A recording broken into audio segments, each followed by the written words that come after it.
taliska ciidanka booliska Soomaaliyeed ayaa sheegay in wax badan laga bedelayo qorshaha lagu sugayo ammaanka caasimadda. Wariyahana Cali Axmed Sheekh ayaa sii faahfaahinaya warbixintan.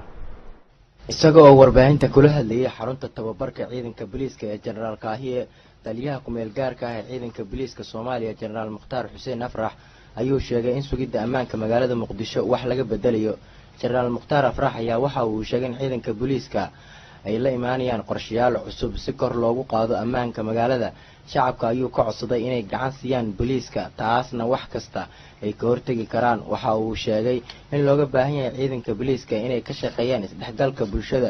Maanta waxaan meeshan ku kulanaysanaynay ciidanka booliska.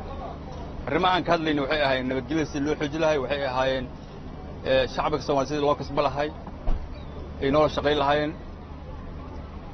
shacabka Soomaaliyeed waxaan ka codsanaynaa inay nagala shaqeeyaan nabadgelyada ay gacanna siiyaan.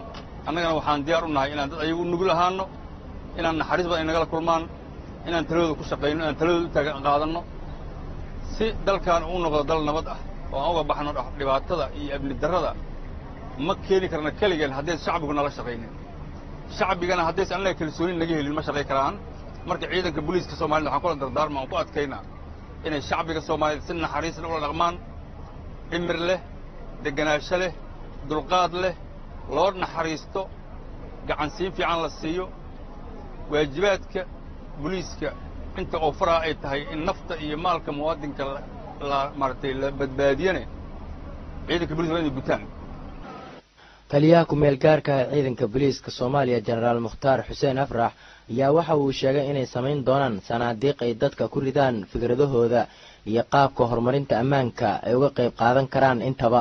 waxaan dhigi doonaa sanaadiiq masaajidka isbahaysiga, waxaan dhigi doonaa goobo kale. sanaadiiqdaas waxay ahaanayaan 2 sanduuq. midna waxaa lagu ridi doonaa wixii fikir iyo talo ah oo horumarin amniga dalkan u ah qofkii hayo Soomaali ah. waxaan ka codsanaynaa sanaadiiqdaas hadda ugu dambayn aan dhigi doono inay noogu soo ridaan. sanduuqa labaadna waa sanduuq cabasho ah. wixii dhaliil ah ama cabasho ah oo ay shacbiga Soomaaliyeed ka cabanayaan ay la kulmaan inay sanduuqaas ku soo ridaanaan ka codsanaynaa.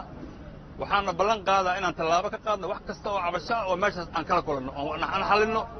wixii talo ah oo horumar amniga dalkan u ahna waa qaadanaynaa, waan hirgelinaynaa hadduu Ilaahay idmo. marka shacbiga Soomaaliyeedna gacan siin buuxdaan ka codsanaynaa. annagana waxaan ballan qaaday inaan u taagnaano. ciidanka booliska Soomaaliyeedna waxaan ku guubaabinaa oo aan arrintaas maaragtay aan si adag u adkaynaa inay shacbiga Soomaaliyeed si dhimir leh ula dhaqmaan, ay u nasteexayaan dadka ay nagu soo cararaan maaha in laga cararaan aan laga shaqaynin. taliska ciidanka booliska Soomaaliya ayaa wada howlgallo badan kuwaas oo lagu sagayo ammaanka Muqdisho iyo sidoo kale qaybo badan oo kamid ah gobolada dalka. Cali Axmed, warbaahinta qaranka.